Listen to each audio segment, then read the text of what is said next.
Hello, and thank you to anyone who was kind enough to take a few minutes from your busy day to listen to this struggle to get through a video. I really appreciate it. It means a lot to me that anyone would listen for even a few minutes. And to the kind person who subscribed to my channel, I want to say thank you. When I made my very first video, and I'm doing them in batches when no one's around to make it a little bit more comfortable, because even with no one around, I'm pressing the restart button about 100 times for some videos. One of the last videos, it took me 2 hours to make a 10-minute video. So yeah, I can't imagine doing it right now when anybody's in the house. So but when I finished that first batch of videos, I told my mother and sister when they came back from shopping, like, well, I did it. I finally figured out how to get the microphone to work, and I sat down and I made a few videos, and I don't imagine anyone's gonna listen to it. I don't expect it to get any views, but at least I'm giving it a try. And to my shock, it actually got a few views, and one very nice person hit the subscribe button. And if by any chance you're listening, I want to say thank you so much. You have no idea how much that means to me, because I know how nervous I feel, and I'm like, no one's gonna listen to this. Why would anybody listen? And the fact that someone was willing to take a few minutes from their busy day and then even hit subscribe, I want to say thank you. That really means a lot, and it gives me a little hope that maybe someday I can make a video that people will want to listen to.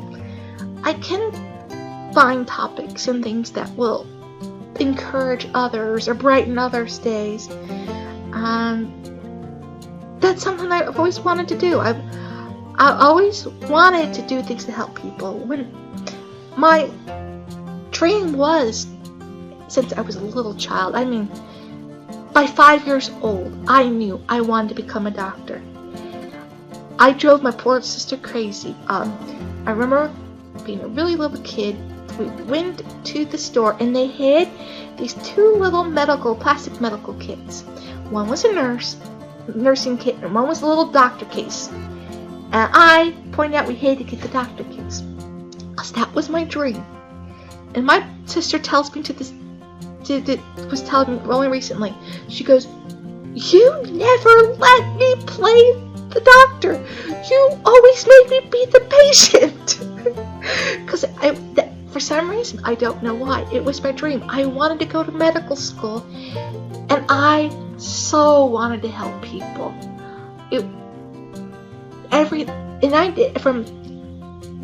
guess I was weird because of that. I looked forward to going to school, and I wanted to take chemistry class, and I wanted to take geometry and algebra and calculus, because I wanted to go to medical school. And so even though I was tired, and even though I hated having to get up so early in the morning to go to school, I loved it because I was working towards my dream. And I was like, okay, I got first day of first grade.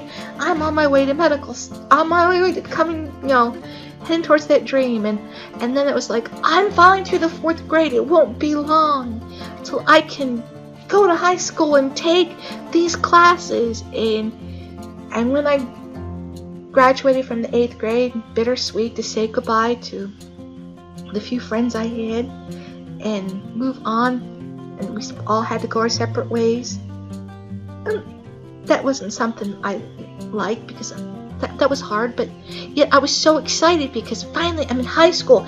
I'm going to be taking algebra, I'm going to be taking chemistry, I'm going to be taking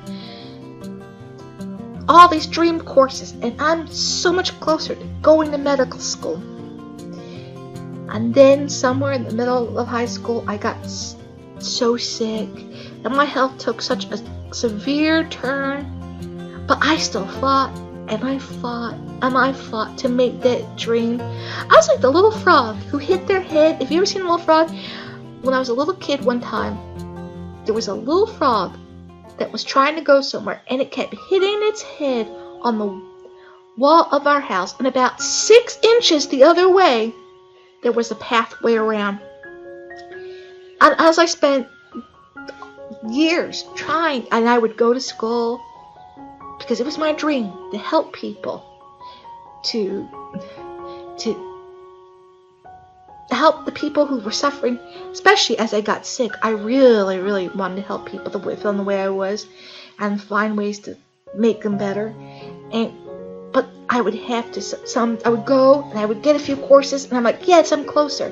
And then I'd get that semester where I'd wake up and I couldn't get out of bed to save my life. I would realize the way I feel, if the house caught fire, I would be in trouble, because I'm not sure I could get out of bed today. Even if the house was burning down, how would I get out of bed? Kind of a day where it's like your battery is gone. There's no fuel in the car. The battery's empty. You can't get up. You can't do anything. But then, after next semester would come, I had, and I would say, hey, I know I didn't get to do anything last semester. I had to take it off, but hey, I feel better now. I'm gonna give it a try again. And like that little frog kept hitting my head and hitting my head, because it was always my dream to help others. And I don't know if this channel will ever help others. I wish it would. That would really make my day. But, and I don't know why I shared this story, except for that it's what, here I am tongue-tied again, and I don't know what to say, so I'll probably just end the video here by saying thank you. Thank you to anyone who took the time to listen. Thank you to the kind person who subscribed, because you were a blessing to my day. Those of you who listen, you are a big blessing to my day, and I want to say thank you. And it's my hope and prayer that someday, in some small way, I can be a blessing to anyone who listens. Have a great day.